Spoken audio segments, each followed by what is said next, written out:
रहीम अस्सलाम वालेकुम नादरीन, आप यूट्यूब चैनल देख रहे हैं। मैं इमरान खान हूँ। नादरीन, आज 10वीं मरतबा सुहेल अफरीदी मुलाकात के लिए अडयाला जेल आ रहे हैं और इसके लिए सुहेल अफरीदी साहब इस्लामाबाद पहुँच गए। अरकान को ये कह दिया गया कि आप लोग भी पहुँचें और कारकुनों की तादाद भी अब अडयाला जेल के बाहर पहुँचेगी।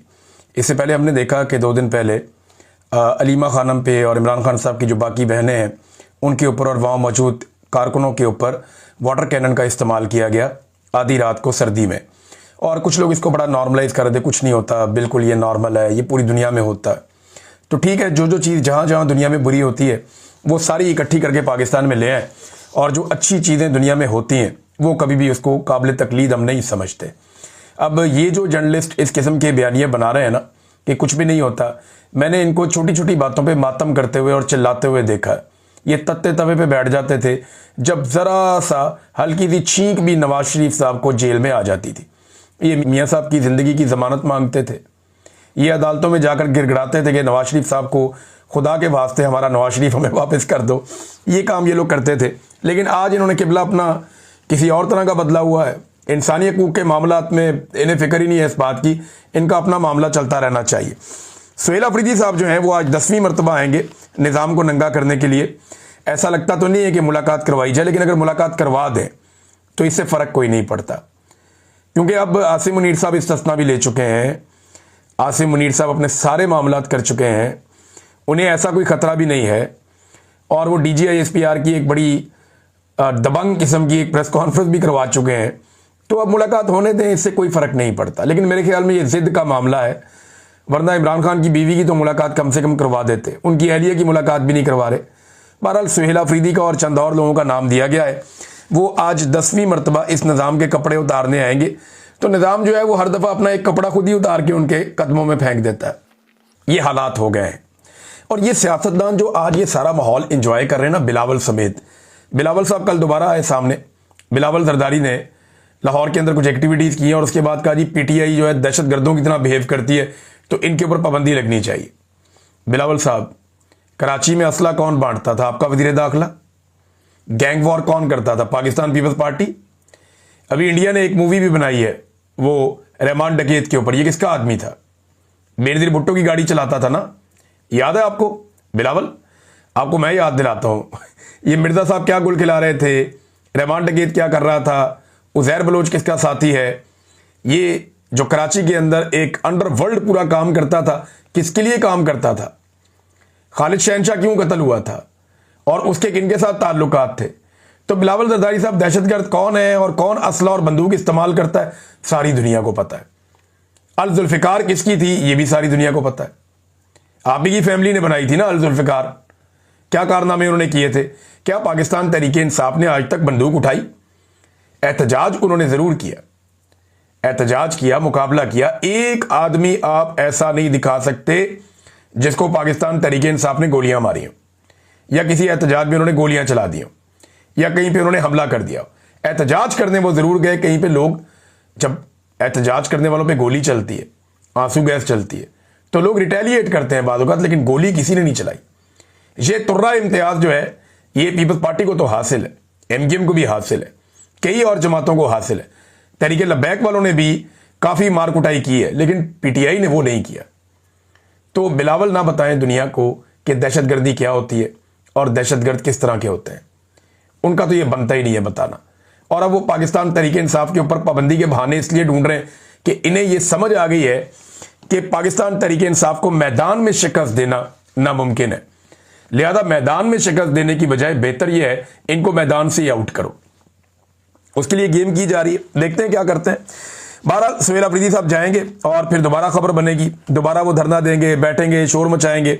जो भी एक्टिविटी 2 दिन पहले हुई वो भी सारी दुनिया ने देखी और ये भी सारी दुनिया देखेगी। अलीमा खानम ने एक इंटरव्यू दिया ऑस्ट्रेलियन मीडिया को, उन्होंने चंद बातें की। उन्होंने कहा जी अदालती अहकामात के मुताबिक 1 हफ्ते में फैमिली, वकला और इमरान खान साहब के जो दोस्त हैं या सियासी लोग हैं, इनकी मुलाकातों की मद में 24 अफराद की इमरान खान साहब से मुलाकातें ज़रूरी हैं जो अदालती अहकामात हैं। लेकिन ये पिछले 1 साल से मुलाकातें महदूद कर रहे हैं। ये पहले 6 फैमिली मेंबर से 3 पर और 3 से फिर 1 पर और फिर बिल्कुल मुलाकात पर पाबंदी पर पहुंच गए हैं, ये अलीमा खानम ने कहा। उन्होंने कहा इनके लिए मसला ये है कि इमरान खान इस वक्त 85 से 90% तक अवाम की आवाज़ है। और 11 दिसंबर को इंसदाद दहशतगर्दी की अदालत में मैं पेश हो रही हूँ, यानी आज के दिन, और चार्ज होकर शायद सज़ा की तरफ ये मुकदमा जा रहा है। मेरे ऊपर इल्ज़ाम ये है कि इमरान खान का पैगाम मैंने कौम तक क्यों पहुँचाया, और इमरान खान का पैगाम ये था कि कौम अपने हुकूक के लिए, जमहूरियत के लिए, रूल ऑफ लॉ के लिए खड़ी हो जाए। ये जनाब अलीमा खानम ने इंटरव्यू दिया। एक और बात उन्होंने कि इमरान खान ने पैगाम भेजा कि आसिम मुनीर का ज़हनी तवाज़ुन दुरुस्त नहीं है, अगर मुझे या बुशरा बीबी को कुछ हुआ तो तनहा इसका जिम्मेदार आसिम मुनीर होगा और किसी पे जिम्मेदारी नहीं आएगी। ये अलीमा खानम ने बैनुल अक़वामी मीडिया को इंटरव्यू दिया, काफ़ी वायरल हो रहा है ये इंटरव्यू। और इसके अलावा एक और जनरल नईम लोधी साहब हैं, उन्होंने एक ट्वीट किया है। आप ज़रा इसके ऊपर गौर करें तो आपको अंदाज़ा हो जाएगा कि कितनी सिंपली उन्होंने वो सारी चीज़ें कौम के सामने रख दी हैं जो इतने लंबे अरसे से एस्टेब्लिशमेंट को समझ नहीं आ रही। अब ये रिटायर्ड जर्नैल हैं, ये कहते हैं आज अगर आप डिप्लोमेसी डिप्लोमेट्स के हवाले कर दें, मईशत इकोनॉमिस्ट के हवाले कर दें, सियासत सियासतदानों के हवाले कर दें, बातचीत कबायली बड़ों और सियासतदानों के हवाले कर दें और अपने काम पर तवज्जो मरकूज करें, अगर 6 माह में सब ठीक ना हो जाए तो आप कहिएगा। ये तो 6 माह कह रहे हैं ना, 4 माह में सब ठीक हो जाएगा। आज मिलिट्री एस्टेब्लिशमेंट इसमें से निकल जाए, ये जो खेल वो खेल रहे हैं खेलना बंद कर दें, सियासतदानों को सियासत करने दें और मुज़ाकरात का रास्ता खोलें और चीज़ों को चलने दें। डिप्लोमेसी जो है डिप्लोमेट्स करें ना, मईशत को चलाने के लिए इकोनॉमिस्ट आगे आए, ना कि ये खुद अपना दिमाग वहां पे लगाएं। तजुर्बा ही नहीं है उसके अंदर इनका, ये कर ही नहीं सकते। जो सारी जिंदगी तरबियत ली है लड़ने की, ठीक करने चल पड़ते हैं मईशत को, तो मईशत कैसे ठीक होगी, वो तो नहीं हो सकती। तो ये नादरीन जनरल लोधी साहब ने कहा है, लेकिन इन्हें किसी की भी बात अभी समझ नहीं आ रही। तो बात इनको जब समझ आएगी तो फिर एक मिसाल इन पे सच साबित हो जाएगी कि अब पछताए क्या जब चिड़ियां चुग गई खेत। नादरीन, नून लीग ने खैबर पख्तूनख्वा असेंबली में नवाज शरीफ का फोटो नहीं उठाया, शहबाज शरीफ का फोटो नहीं उठाया। यानी पीटीआई जहां जाती है इमरान खान का फोटो उठाती है ना, यास्मीन राशिद का किसी पॉलिटिकल लीडर का फोटो उठाती है, लेकिन यहां नून लीग ने खैबर पख्तूनख्वा की असेंबली में नवाज शरीफ का नहीं, शहबाज शरीफ का नहीं, मरियम नवाज का नहीं, बिलावल का नहीं, कैप्टन सफदर का नहीं, उसके बेटे का नहीं, उसकी बेटी का नहीं, किसी का फोटो नहीं उठाया। बल्कि खैबर पख्तूनख्वा का जो सदर है अमीर मुकाम, उसका भी नहीं। इन्होंने फोटो उठाया आसिम मुनीर साहब का। यानी अब यह वक्त आ गया नून लीग का कि वो आसिम मुनीर साहब का फोटो उठाते हैं अपने लीडर के तौर पे असेंबली के अंदर जाके। देखिए, और आगे तो जवाब क्या मिला? जवाब ये मिला कि ये पाकिस्तान का आर्मी चीफ है, ये तुम्हारा तो नहीं है, ये फौज का जनरल है, तुम्हारा लीडर नहीं है। वोट को इज्जत दो कहते कहते बूट को इज्जत दे दी। इनकी ड्यूटी बूट चाटने की लगी हुई है। ये तो खुद आसिम मुनीर का शुक्रिया अदा करते हैं कि इन्हें असेंबली में लेकर आए। तो नादरीन, ये असेंबली में तस्वीर पता क्यों लाई गई थी? ये इसलिए लाई गई थी कि पाकिस्तान तहरीक इंसाफ के अरकान गुस्से में आए और कोई झपट के इनसे तस्वीर छीने और कोई वीडियो बने, उसके बाद कोई बहुत बड़ा मुद्दा खड़ा हो जाए और एक नई बहस शुरू हो जाए मुल्क के अंदर। लेकिन पीटीआई उन्होंने भिगो के लित्तर मारे नून लीग को, लेकिन तस्वीर नहीं उन्होंने छीनी, बल्कि बाद में उन्होंने वो इजलास ही खत्म कर दिया। तो ये नून लीग की औकात रह गई है टोटल। उनकी सारी सियासत का इन्हिसार आसिम मुनीर साहब पर है। नवाज शरीफ पे या शहबाज शरीफ पे या कारकर्दगी पे या इनकी सियासत पे या इनकी मकबूलियत पे, किसी चीज़ पे उनका इन्हिसार नहीं है। इनका सारा इन्हिसार आसिम मुनीर साहब पे है कि वो इन्हें बचाएंगे। और आसिम मुनीर साहब को ना, मैं एक वैसे कभी मैं मशवरा देता नहीं, किसी को भी नहीं देता, लेकिन यहाँ हालात इतने ख़राब हैं कि उन्हें चाहिए कि अपने जो मुशीरान है ना, उनको ज़रा तब्दील करें। ख़ास तौर पे जो लोग उन्हें तकरीरें लिख के देते हैं, उन्हें बताते हैं क्या कहना है क्या नहीं कहना। कोई भी असरदार बयानियां बनाने में पाकिस्तान की मिलिट्री एस्टेब्लिशमेंट अभी तक मुकम्मल तौर पे नाकाम रही है।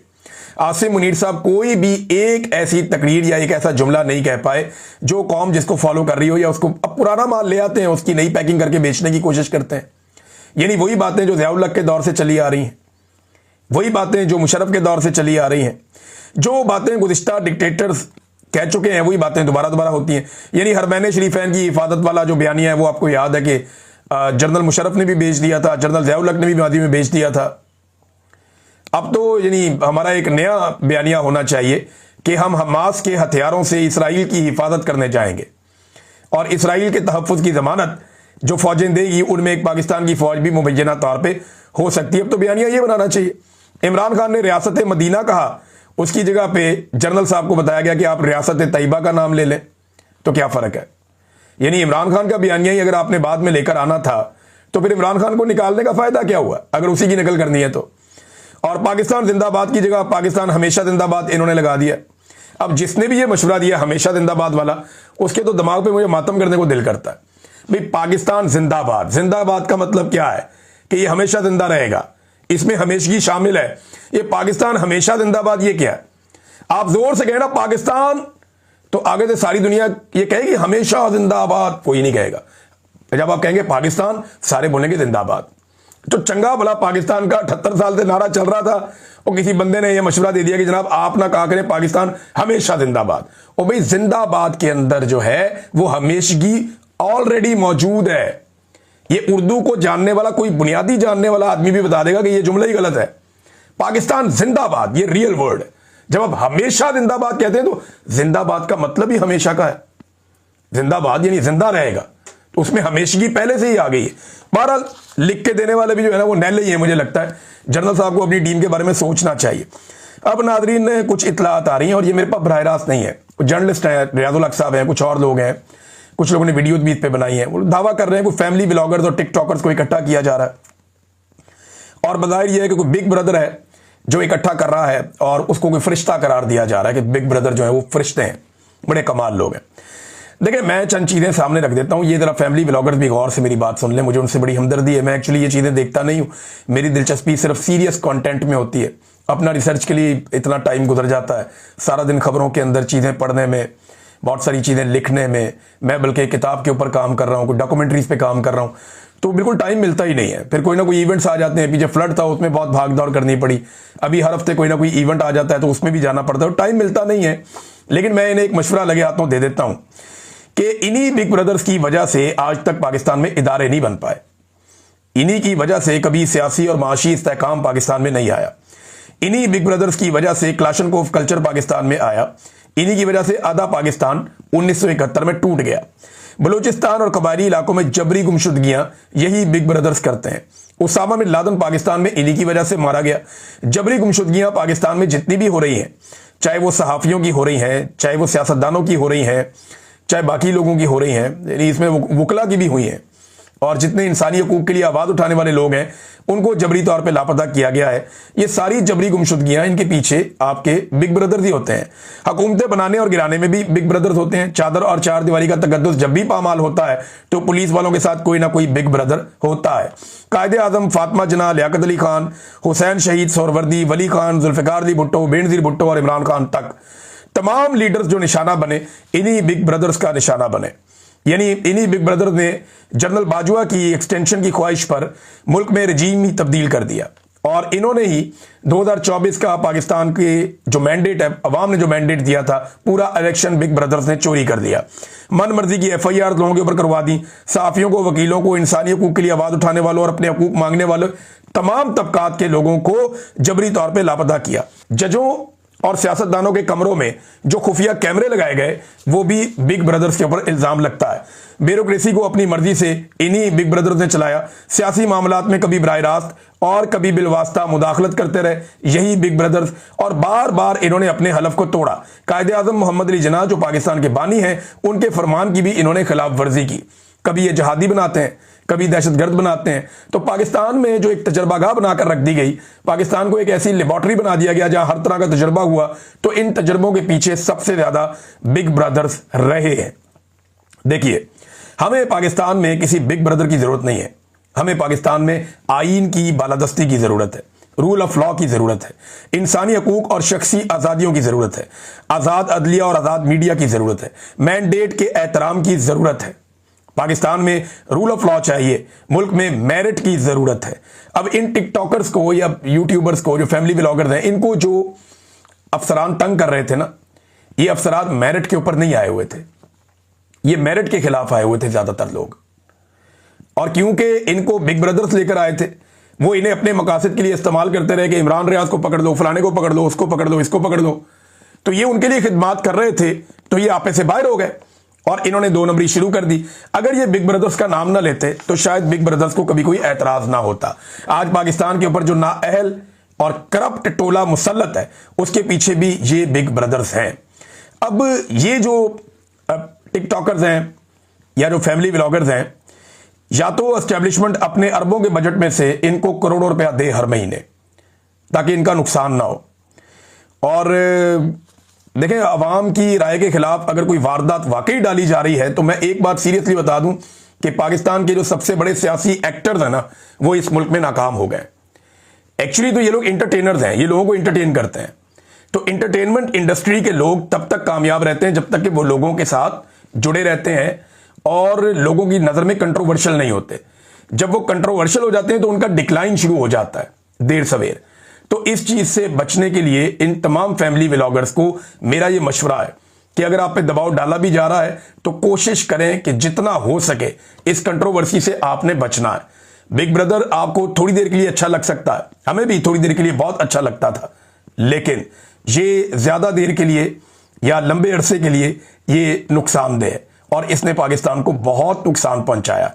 तो आप इससे महफूज रहें और अपना काम करें, अपने काम पर तवज्जो दें। आप लोग अच्छा इंटरटेन कर रहे होंगे लोगों को, तो लोगों को इंटरटेन करें, उन्हें खुश रखें और आप खुद भी खुश रहें और अल्लाह ताला आप सबको अपने हिफ्ज़ व अमान में रखे।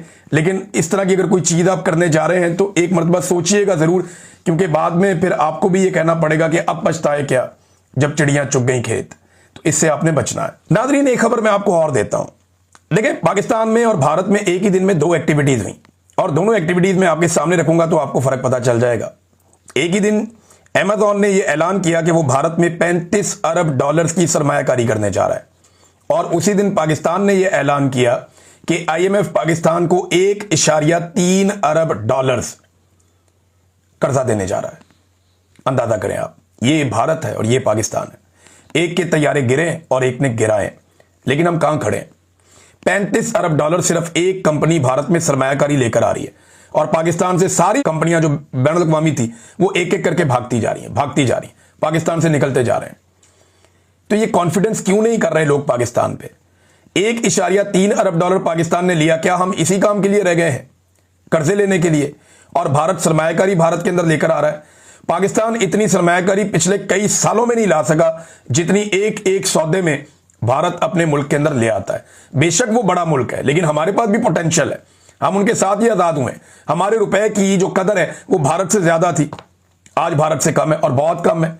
इसके लिए कौन जिम्मेदार है? जनरल लोधी की बात जो है, जो मैंने पहले आपको सुनाई, उसे याद रखिएगा, बल्कि बार बार याद कीजिएगा। थोड़े दिन पहले आपका वफाकी वज़ीर इत्तलात कह रहा था कि पासपोर्ट की बड़ी इज्जत हो गई, पूरी दुनिया में लोग सैल्यूट मारते हैं, लोग जो है रश्क से देखते हैं पाकिस्तान का पासपोर्ट। मैं एक चीज बताता हूं आपको, ये देखें, ये नई रैंकिंग आ गई है इंटरनेशनली दुनिया के पासपोर्टों की। जो दुनिया के 5 बदतरीन पासपोर्ट हैं उनमें एक पाकिस्तान का है। अफगानिस्तान, शाम, इराक, सोमालिया और पाकिस्तान। और यमन, शुमाली कोरिया, फ़लस्तीन, Bangladesh, Sudan, Libya, Kenya, Nigeria, Ethiopia, Iran, Nepal, Bhutan, Congo, Sri Lanka, Burma, Vietnam, Bosnia, ये सारे मुल्क पाकिस्तान से बहुत बेहतर हैं। इनके पासपोर्ट पाकिस्तान से बहुत बेहतर है। इंडिया तो बहुत ही बेहतर है। ये पाकिस्तान की हालत किसने की?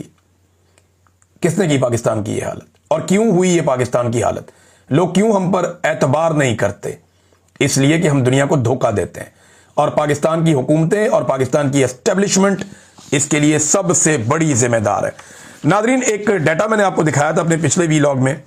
मैं अनफॉर्चुनेटली इस वीलॉग में भी वो आपको नहीं शो कर पाऊंगा, खबरें बहुत ज़्यादा थी, लेकिन मैं प्रॉमिस आपसे किया हुआ है, बड़ा तफसीली मैंने इसके ऊपर काम किया है कि ये जो मुल्क डिफ़ॉल्ट होने लगा था इमरान खान के दौर में, ये जो कहानी सुनाते हैं और इन्होंने डिफ़ॉल्ट से बचाया, इस कहानी का सारा नितारा मैंने निकाला हुआ है। इस पे जो वीलॉग है वो आपको मैं जल्द बताऊंगा, उसके लिए मुझे चंद मिनट चाहिए होंगे, 5-7 मिनट, तो अभी तो इतना टाइम नहीं। अब इन 4 चीज़ों के हवाले से और कुछ और चीज़ों के हवाले से मैं आपको इस केस से जुड़ी कुछ ऐसे हकायक बताऊंगा कि जो आपने इससे पहले नहीं सुने होंगे। क्योंकि मियाँ अली अशफाक साहब, जो मेरा बहुत अच्छे दोस्त भी हैं, ये वकील थे फैज़ हमीद के, और मैं इनके प्रोफेशनल काम में कभी मुदाखलत नहीं करता। मैंने कभी भी इनके प्रोफेशनल ड्यूटी के हवाले से नहीं पूछा और ना कभी उन्होंने बताया। वो एक प्रोफेशनल आदमी है, वो अपना काम करता है, मैं अपना काम करता हूँ। हम दोनों ने एक दूसरे के काम में कभी मुदाखलत नहीं की, कभी भी नहीं की। हाँ, बतौर दोस्त हमारा एक ताल्लुक़ है और वो हमेशा इंशाल्लाह रहेगा।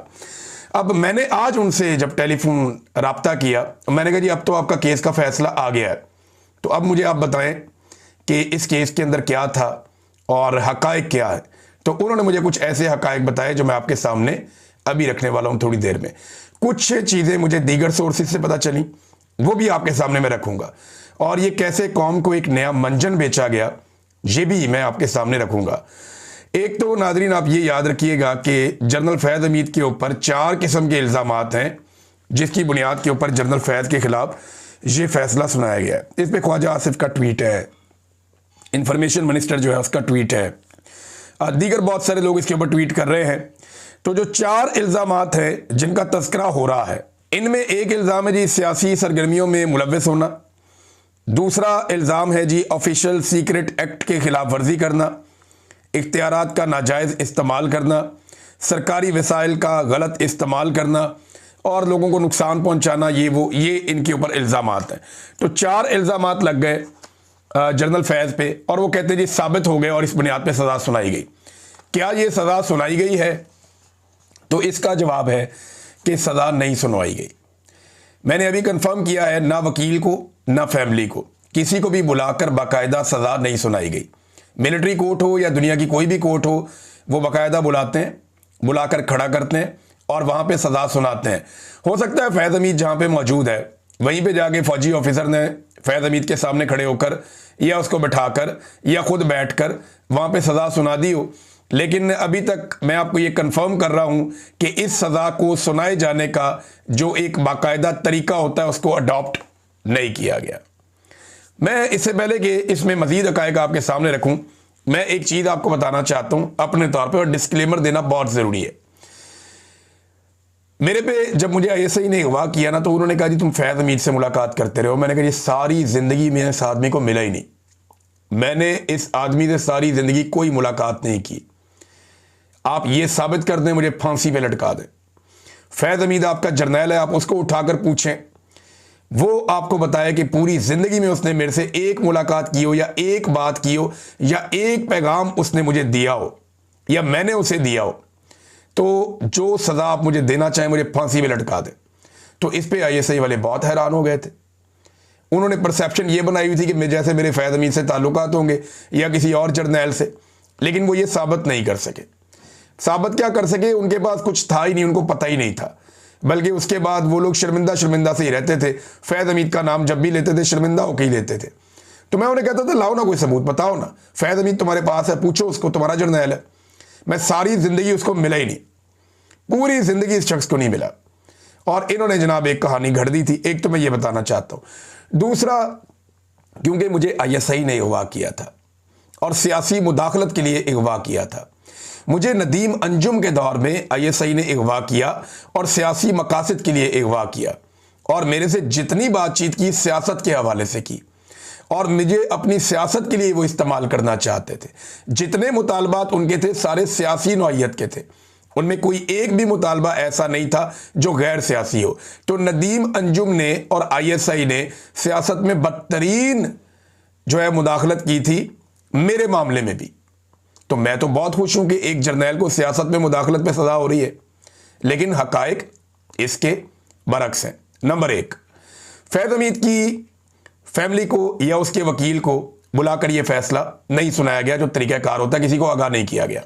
हो सकता है फैज़ हमीद को बुला के सुना दिया गया हो।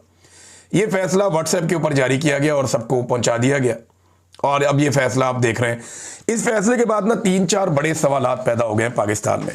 एक तो लोग ये कह रहे हैं कि जनाब क्या 9 मई के अंदर भी फैज़ हमीद को सज़ा हुई है।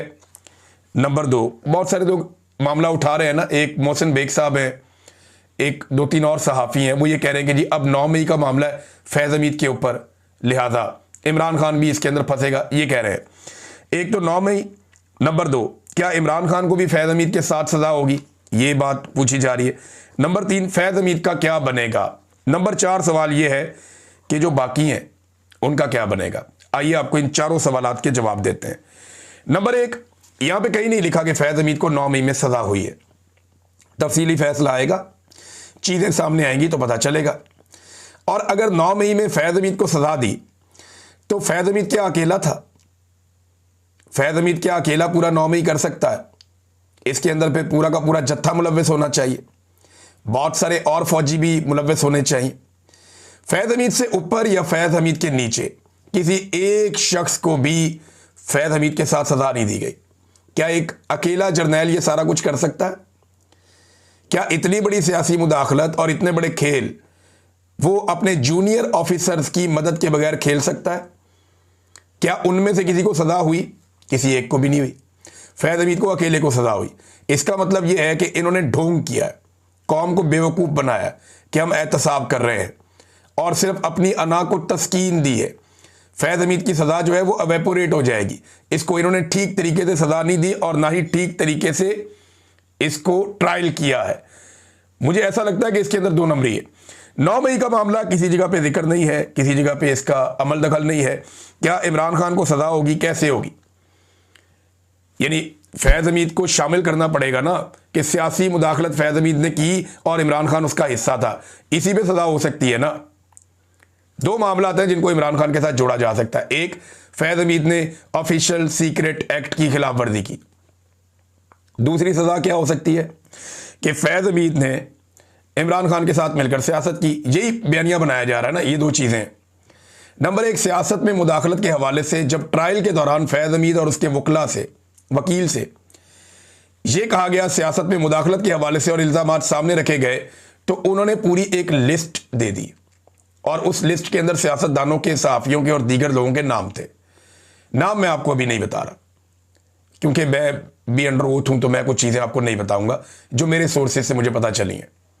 तो सियासतदानों के नाम भी दिए और याद रखिएगा, एक पॉलिटिकल पार्टी नहीं, ये कई पॉलिटिकल पार्टीज, यानी जितनी भी पॉलिटिकल पार्टीज आपको नजर आती हैं जिनके नाम है पाकिस्तान में, उन सब पॉलिटिकल पार्टीज के नाम दिए फैज हमीद ने। बाकायदा लिखकर पूरी लिस्ट दी कि इन सियासतदानों को, इन सहाफ़ियों को और इन लोगों को बुला लिया जाए और बुलाकर इनको इस ट्रायल का हिस्सा बनाया जाए।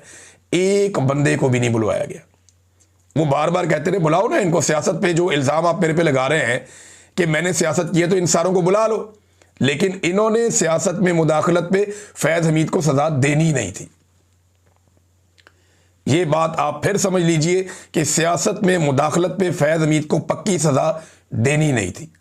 इसमें फैज हमीद को निकालना था पाकिस्तान की एस्टेब्लिशमेंट ने, क्योंकि फैज हमीद से ज्यादा और घटिया सियासत तो जनरल बाजवा करता रहा। और ये मैं नहीं कह रहा, ये ख्वाजा आसिफ कह रहा है।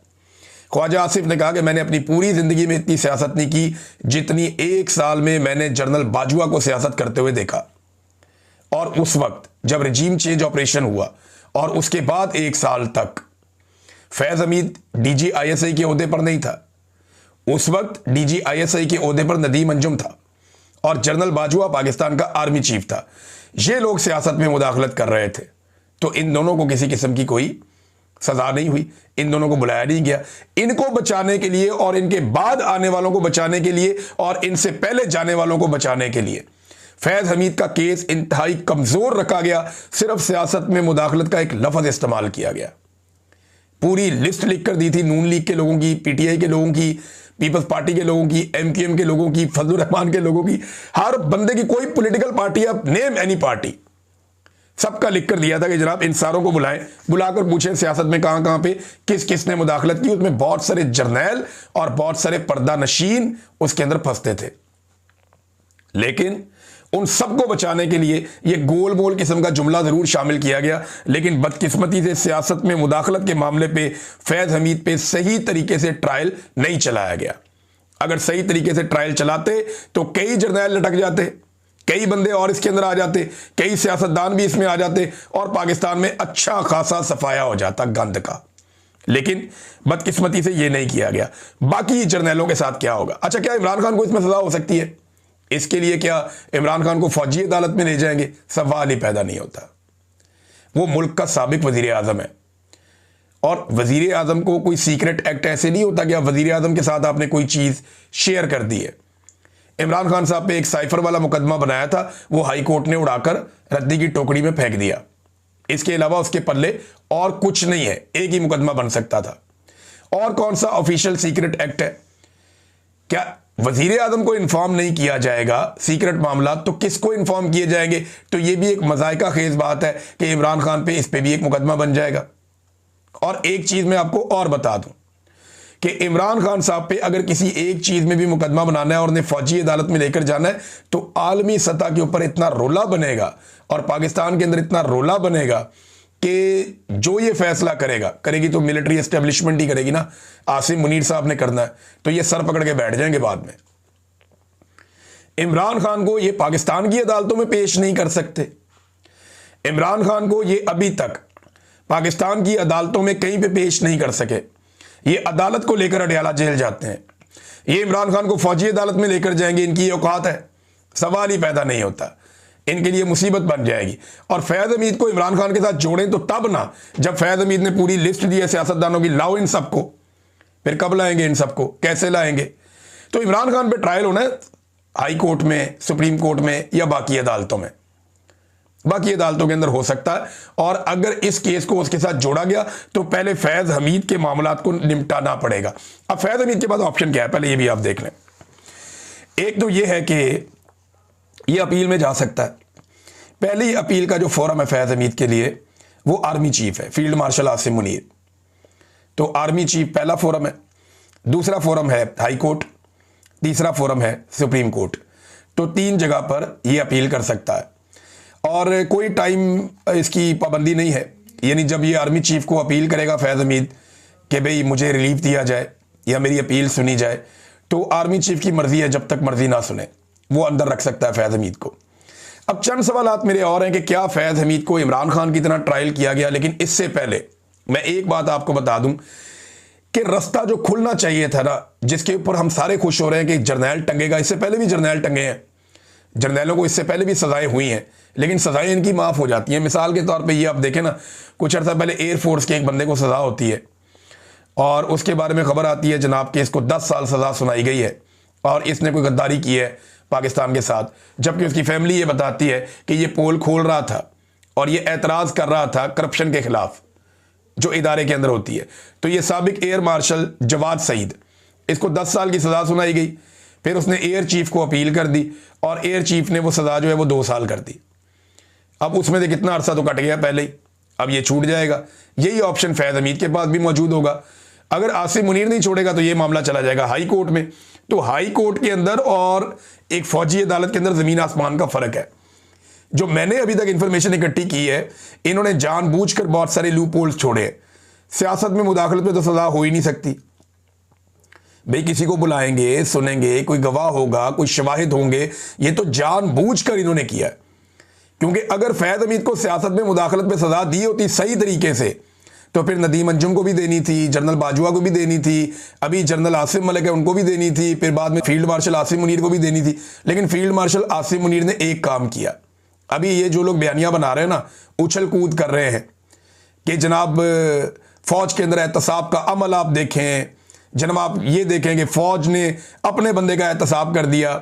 एक तो सवाल ये है कि क्या इमरान खान की तरह एहतसाब किया? इमरान खान की पूरी फैमिली को रगड़ दिया गया? क्या जनरल फैज़ के साथ ये हुआ? इमरान खान के लोगों के मुंह पे काला कपड़ा डाल के घसीटा गया? क्या जनरल फैज़ के साथ ये हुआ? इमरान खान के साथ जो जुल्म और ज़्यादती की गई, जिस तरह की कैद में उसे रखा गया, क्या जनरल फैज़ के साथ इस तरह से हुआ? जनरल फैज़ कंफर्टेबल है, उसकी फैमिली भी उसको जाकर मिलती है, बाकी लोग भी उसको जाकर मिलते हैं, वकील के साथ वो जब चाहे बुला के बातचीत कर सकता है। तो जनरल फैज़ को तो एक बेहतरीन और शाहाना अंदाज में रखा गया है। उसको एयर कंडीशन भी अवेलेबल है, सर्दी में उसको हीटर भी अवेलेबल है और वो टीवी भी देख सकता है, बाकी चीज़ें भी कर सकता है, किताबें पढ़ सकता है, एंजॉय कर सकता है और बेहतरीन बेड शेड लगे हुए हैं, माहौल बना हुआ है, प्रॉपर एक रेस्ट हाउस के अंदर है जनरल फैज़ हमीद। तो अपने जर्नैल को रखना है रेस्ट हाउस में, मेस के अंदर, जबकि इमरान खान को रखना है कहाँ पे? बदतरीन काल कोठरी के अंदर। तो ये जो सिविलियंस है ना, इनको कीड़े मकोड़े समझती है मिलिट्री एस्टेब्लिशमेंट। जनरल फैज़ के साथ भी वही सलूक होना चाहिए था जो सियासतदानों के साथ या आम पाकिस्तानियों के साथ किया जाता है। अच्छा, जनरल आसिम मुनीर ने क्या किया कि जनरल फैज़ हमीद को सजा सुनाने से पहले इस्तिस्ना ले लिया। यानी अपने आप को उन्होंने कम से कम महफूज कर लिया कि मैं महफूज रहूं, कल को मेरे ऊपर ये रास्ता जो खुल गया ये मेरी तरफ ना आ जाए। अव्वल तो रास्ता खुला ही नहीं। जिन लोगों को इस बात पे शक हो रहा है ना, या जो लोग ये कह रहे हैं, मैं तो बड़ा दिल में खुश हो रहा था कि अच्छा हुआ, और मैं पहले दिन से मुतालबा कर रहा हूं कि जनरल फैज़ को अगर सजा देनी है तो सियासत में और सहाफत में मुदाखलत पे दो। अब लाओ ना नाम सामने, कौन कौन से सियासतदान के साथ क्या क्या उसने सियासत के अंदर मुदाखलत की और कौन कौन से सहाफ़ियों के साथ कहाँ कहाँ पे उसने मुदाखलत की, लाओ रिकॉर्ड सामने रखो। कितने लोगों को सुना, कितने शवाहिद इकट्ठे किए, कितनी गवाहियाँ हासिल की, कितने लोगों ने क्या क्या सबूत वहाँ पे फराम किए, कोई चीज़ ही नहीं। तो जानबूझकर सिर्फ एक जुमला शामिल किया गया कि सियासत में मुदाखलत, और इसके कोई शवाहिद नहीं रखे गए। इसको इंतहाई कमज़ोर केस बनाया गया कि जब दिल करे ये बच जाएगा इसमें से। बाकी में इसको रगड़ा दे दिया क्योंकि जनरल आसिम मुनीर का और जनरल फैज़ हमीद का अपना एक ज़ाती मामला भी चल रहा है, क्योंकि आसिम मुनीर को हटाकर इमरान खान जनरल फैज़ को DG ISI लेकर आए थे, और जनरल फैज़ के साथ इमरान खान साहब के बेहतरीन ताल्लुकात भी थे। उन्होंने इमरान खान साहब की बड़ी मदद भी की कई मामलात में, लेकिन फिर इनके ताल्लुकात बिगड़ भी गए थे।